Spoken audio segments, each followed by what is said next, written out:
12 August 2026 एक साधासा email जातो आणि पुढच्याच काही तासात जगातल्या सगळ्यात जुन्या आणि सगळ्यात विश्वासार्ह बिझनेस हाऊसेस पैकी एकाच्या मार्केट व्हॅल्यू मध्ये बिलियन्स ऑफ डॉलर्स कमी होतात. टाटा सन्सचे चेअरमॅन एन चंद्रशेखरन यांनी सांगितलं, फेब्रुवारी 2027 मध्ये त्यांचा सध्याचा कार्यकाळ संपल्यानंतर ते पुढचा टर्म घेणार नाहीत. एक गोष्ट लक्षात घ्या, ते त्या दिवशी लगेच पदावरून उतरले नव्हते. अजून 6 महिने ते त्याच खुर्चीवर आहेत.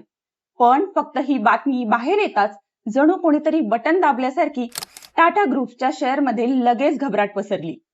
TCS जवळपास 4% घसरला.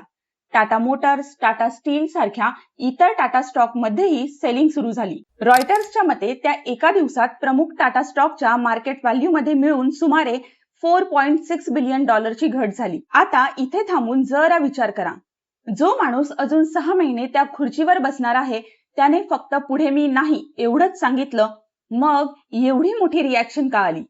मार्केटला नक्की कशाची भीती वाटली? आणि हाच खरा प्रश्न आहे, टाटा मध्ये नेमकं काय चाललंय? आज आपण फक्त एक बातमी बघणार नाही, आज आपण ही पूर्ण गोष्ट अगदी सोप्या भाषेत स्टेप बाय स्टेप समजून घेणार आहोत. टाटा सन्स आणि टाटा ट्रस्ट यांचं नातं नेमकं काय आहे? कोण कुणाचा मालक आहे? याआधी एकदा असंच एक वादळ आलं होतं, तेव्हा काय घडलं होतं? आणि आजच्या या बदलाचा एवढा मोठा परिणाम मार्केट आणि बिझनेसवर का होतोय?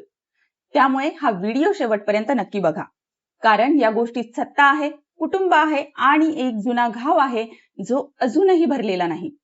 नमस्कार, मी स्वप्नाली आणि तुम्ही पाहत आहात फॉरेस्ट वेल्थ मराठी. चला या पूर्ण गोष्टीची सुरुवात करूया एका बेसिक प्रश्नापासून, तो म्हणजे टाटा सन्स म्हणजे नेमकं काय? आपण रोज टाटाचं नाव ऐकतो. TCS, Tata motors, Tata steel, Titan, Tata power, air India या सगळ्या कंपन्या आपल्याला बाहेरून दिसतात. आपण त्यांचे शेअर्स घेतो, त्यांचे प्रोडक्ट वापरतो. पण या सगळ्या कंपन्यांच्या वर एक कंपनी आहे जी बाहेरून जवळपास दिसतच नाही. तिचा शेअर तुम्हाला मार्केटमध्ये विकतही घेता येत नाही. त्या कंपनीचं नाव आहे टाटा सन्स. समजून घेण्यासाठी एक सोपी गोष्ट डोक्यात ठेवा. टाटा सन्स म्हणजे एका मोठ्या कुटुंबाचं मुख्य घर आणि TCS, Tata motors, Tata steel, Titan ही सगळी त्या घरातली मुलं आहेत. मुलं कमावतात, मुलं मोठी होतात, पण मुख्य निर्णय शेवटी घरातूनच होतो. म्हणूनच जेव्हा मुख्य घरात म्हणजे टाटा सन्स मध्ये काही मोठा बदल होतो तेव्हा त्याचा हादरा या सगळ्या मुलांपर्यंत म्हणजेच या कंपन्यांच्या शेअर्स पर्यंत पोहोचतो. आता पुढचा प्रश्न आहे की मग ह्या घराचा मालक कोण आहे? इथे स्टोरीचा पहिला खरा ट्विस्ट आहे. टाटा सन्सचा मालक कोणी एक व्यक्ती नाहीये.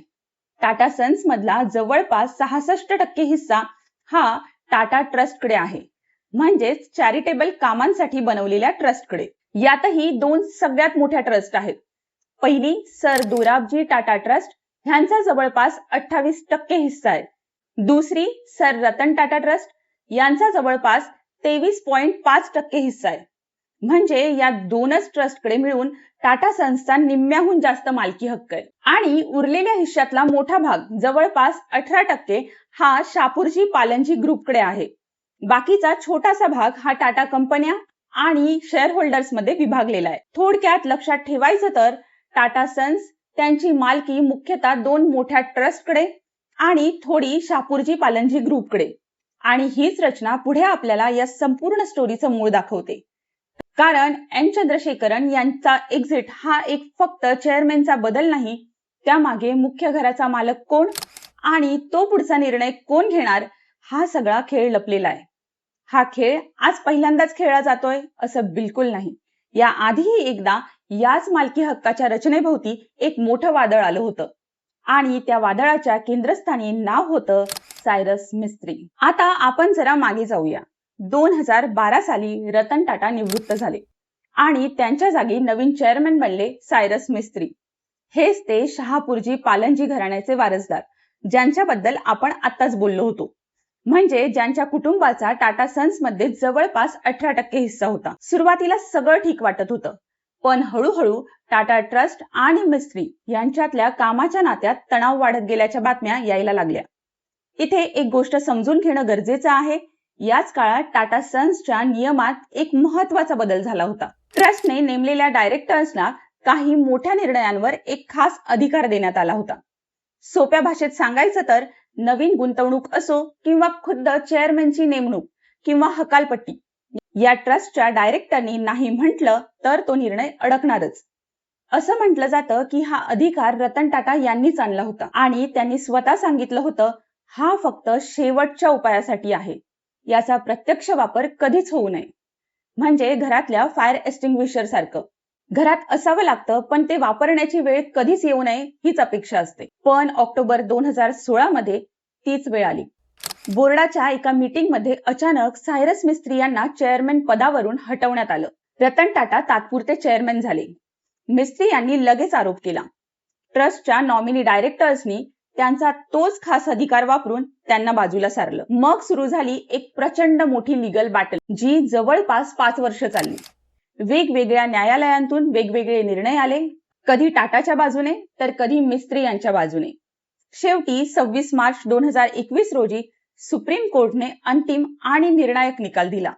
मिस्त्री यांना हटवणं हे कुठल्याही प्रकारचा अन्याय किंवा गैरव्यवस्थापन नव्हतं. टाटा सन्ससाठी हा निर्णय जिंकल्यासारखा होता. पण सायरस मिस्त्री यांच्यासाठी ही लढाई तिथे संपली नाही. सप्टेंबर 2022 मध्ये सायरस मिस्त्री यांचा एका कार अपघातात मृत्यू झाला. त्यांच्या वडिलांच्या निधनानंतर अवघ्या 2 महिन्यातच आणि सुप्रीम कोर्टनं त्यांची शेवटची याचिका फेटाळल्यानंतर काही महिन्यांतच. आणि आता एक गोष्ट सांगते, जी ऐकल्यावर या संपूर्ण स्टोरीकडे बघण्याचा तुमचा दृष्टिकोनच बदलेल. थोडं लक्ष देऊन ऐका, कारण हेच नातं पुढे पूर्ण स्टोरीला वळण देतं. सायरस मिस्त्री यांना एक बहीण आहे, ज्यांचं नाव आहे आलू मिस्त्री. आलू यांचं लग्न झालेलं आहे नोएल टाटा यांच्याशी आणि हेच नोएल टाटा आज टाटा ट्रस्टचे चेअरमॅन आहेत. म्हणजे आपण दुसऱ्या भागामध्ये बघितलेल्या टाटा सन्सचे सगळ्यात मोठे मालक असलेल्या त्याच टाटा ट्रस्टचे प्रमुख. आणि हेच नोएल टाटा आज चंद्रशेखरन यांच्या एक्सटेन्शनच्या निर्णयातही महत्वाची भूमिका बजावतायत. म्हणजे सोप्या भाषेत सांगायचं झालं तर ज्या खुर्चीवरून एका माणसाला 2016 मध्ये हटवण्यात आलं होतं, त्याच खुर्चीच्या पुढच्या निर्णयात आज त्याच घरातला माणूस निर्णायक भूमिका बजावतोय. त्यामुळे ही स्टोरी फक्त बोर्डरूम किंवा शेअर होल्डर्सची नाही, ती एका कुटुंबाची स्टोरी आहे. आणि याच घटनेनंतर टाटाच्या गव्हर्नन्समध्ये पुढे आणखी एक बदल झाला, तो झाला 2022 मध्ये. 2016च्या या संपूर्ण वादानंतर टाटा समोर एक स्पष्ट प्रश्न होता, चेअरमॅन आणि टाटा ट्रस्ट यांच्यातली भूमिका पुढे आणखी स्पष्ट कशी ठेवायची, जेणेकरून असा गोंधळ पुन्हा होऊ नये. म्हणून 2022 मध्ये टाटा सन्सच्या नियमात एक महत्वाचा बदल करण्यात आला. आणि हा नियम अगदी सोपा आहे. एकाच व्यक्तीला टाटा सन्सचा चेअरमॅन आणि टाटा ट्रस्टचा चेअरमॅन ही दोन्ही पदं एकाच वेळी सांभाळता येणार नाहीत. म्हणजे एक व्यक्ती धंदा चालवणार आणि दुसरी व्यक्ती दान धर्माचं काम बघणार आणि दोघांमध्ये एक संतुलन राहणार. वरून पाहिलं तर आता सगळं व्यवस्थित वाटत होतं. पण खरी गंमत इथेच आहे. नियम वेगळे झाले असले तरी टाटा ट्रस्टची टाटा सन्स मधली 66% मालकी आणि त्याचा प्रभाव तसाच राहिला. फक्त पदाचं नाव वेगळं झालं, ताकद तीच राहिली. आणि याच रचनेमुळे 2026 मध्ये पुन्हा एकदा तोच जुना प्रश्न टाटाच्या समोर उभा राहिला, पुढचा चेअरमॅन कोण? यावेळी त्या खुर्चीवर होते एन चंद्रशेखरन. 2017 मध्ये एन चंद्रशेखरन टाटा सन्सचे चेअरमॅन झाले आणि पुढच्या जवळपास 10 वर्षात त्यांनी टाटा ग्रुपचं नेतृत्व केलं. 2022 मध्ये त्यांना पुन्हा 5 वर्षाचा टर्म मिळाला. म्हणजे त्यांचा सध्याचा कार्यकाळ फेब्रुवारी 2027 पर्यंत होता. आतापर्यंत सगळं अगदी सरळ आणि स्थिर वाटत होतं. पण 2025 मध्ये एक महत्वाची गोष्ट घडली. टाटा ट्रस्ट मधील दोन्ही मोठ्या ट्रस्टनी सर दोराबजी टाटा ट्रस्ट आणि सर रतन टाटा ट्रस्ट यांनी चंद्रशेखरन यांना आणखी एक टर्म देण्याची शिफारस एकमतानं केली होती. त्यावेळी वाटत होतं की पुढच्या 5 वर्षांसाठी तेच चेअरमॅन राहणार. पण काही महिन्यातच चित्र हळूहळू बदलायला लागलं. फेब्रुवारी 2026 मध्ये एका बोर्ड मीटिंग मध्ये चंद्रशेखरन यांच्या एक्सटेन्शनला एका डायरेक्टरकडून पूर्ण पाठिंबा मिळाला नाही आणि रिपोर्ट्सनुसार ते डायरेक्टर होते नोएल टाटा स्वतः. म्हणजे तेच नोएल टाटा ज्यांचं नातं आपण आत्ताच मागच्या भागात समजून घेतलं. Air India, Tata digital, semiconductor आणि इतर नवीन बिझनेस मधल्या लॉसेस आणि भांडवल वापराबाबत काही कन्सर्न व्यक्त झाल्याचंही म्हटलं गेलं. आता इथे एक गोष्ट स्पष्ट सांगणं गरजेचं आहे.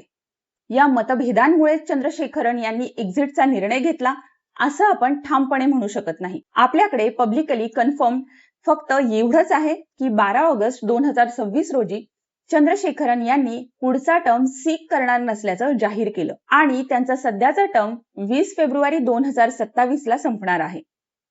पण एक गोष्ट नक्कीच जाणवते, 2025 मधली ती एकमताची शिफारस आणि 2026 मधलं हे अचानक बदललेलं चित्र, यामध्ये नेमकं काय घडलं हा प्रश्न अजूनही अनुत्तरित आहे. आणि आता खरा प्रश्न उभा राहतो, चंद्रशेखरन यांच्या जागी पुढे कोण येणार? टाटा सन्सच्या नियमांनुसार नवीन चेअरमॅन निवडण्यासाठी एक सिलेक्शन कमिटी बनवावी लागते. सर दोराबजी टाटा ट्रस्टने ही प्रक्रिया सुरू करण्यासाठी रिझॉल्युशन देखील पास केलंय. पण इथे पुन्हा एक अडचण आहे. जणू ही स्टोरी स्वतःच पुन्हा त्या वळणावर परतते. सर रतन टाटा ट्रस्टवर सध्या महाराष्ट्र चॅरिटी कमिशनरची एक रेग्युलेटरी रिस्ट्रिक्शन आहे. म्हणजे त्यांच्यावर काही कायदेशीर बंधनं आहेत आणि त्यामुळे नवीन चेअरमन निवडण्याच्या प्रक्रियेला अडथळे येत आहेत. आणि याच पार्श्वभूमीवर 18 ऑगस्ट रोजी टाटा सन्सची एजीएम पुरेशी उपस्थिती न मिळाल्यामुळे तहकूफ करावी लागली. म्हणजे विचार करा, एकीकडे नवीन चेअरमन निवडण्याची प्रक्रिया सुरू करायची आहे आणि दुसरीकडे खुद्द टाटा ट्रस्टच्या गव्हर्नन्सशी संबंधित प्रश्न अजून पूर्णपणे सुटलेले नाहीत. त्यामुळे आता हा प्रश्न फक्त चंद्रशेखरन यांच्या जागी कोण एवढाच राहिलेला नाही, तो होऊन बसलाय टाटाचं पुढचं लीडरशिप कसं ठरणार. काही रिपोर्ट्समध्ये काही नावं समोर येत आहेत. टाटा स्टीलचे टी.व्ही. नरेंद्रन, टाटा पॉवरचे प्रवीर सिन्हा आणि टाटा मोटर्सच्या पॅसेंजर व्हेकल बिझनेसचे शैलेश चंद्रा. पण लक्षात ठेवा, यातलं कोणतंही नाव अजूनही अधिकृतपणे निश्चित झालेलं नाही. आणि आता आपण परत त्याच सुरुवातीच्या प्रश्नाकडे येऊया, चंद्रशेखरन यांच्या एक्झिटच्या बातमीने टाटा स्टॉक्समध्ये एवढी रिॲक्शन का आली? कारण आता आपल्याला हे तर माहितीये की मार्केट फक्त एका व्यक्तीकडे बघत नाही. मार्केट बघतं पुढचं लीडरशिप कोण, टाटा सन्स आणि टाटा ट्रस्टचा गव्हर्नन्स किती स्थिर आहे आणि पुढची दिशा काय असणार. आणि यात अजून एक मोठा प्रश्न शिल्लक आहे, टाटा सन्स कधीतरी स्टॉक मार्केटवर लिस्ट होणार का? हा मुद्दाही याच ओनरशिप आणि गव्हर्नन्सच्या धाग्याशी जोडलेला आहे आणि शापूरजी पालनजी ग्रुपच्या भूमिकेमुळे त्याला वेगळंच महत्व आलंय. त्यामुळे चंद्रशेखरन यांचा एक्झिट ही एका व्यक्तीच्या करिअरच्या शेवटची पायरी नाहीये, ही आहे टाटा ग्रुपच्या पुढच्या मोठ्या चॅप्टरची सुरुवात. आणि हे चॅप्टर कसं उलगडणार हे बघणं आपल्यासाठीही तितकंच रंजक असणार आहे. तर तुम्हाला आजची ही स्टोरी कशी वाटली ते आम्हाला कॉमेंट बॉक्समध्ये नक्की सांगा. आणि टाटा सारख्या अजून कुठल्या मोठ्या बिझनेस हाऊसेसची स्टोरी तुम्हाला ऐकायला आवडेल तेही खाली नक्की सुचवा. व्हिडिओ आवडला असेल तर चॅनलला सबस्क्राईब करायला विसरू नका, कारण अशा अनेक मोठ्या स्टोरीजची पानं अजून उलगडायची बाकी आहेत. नमस्कार.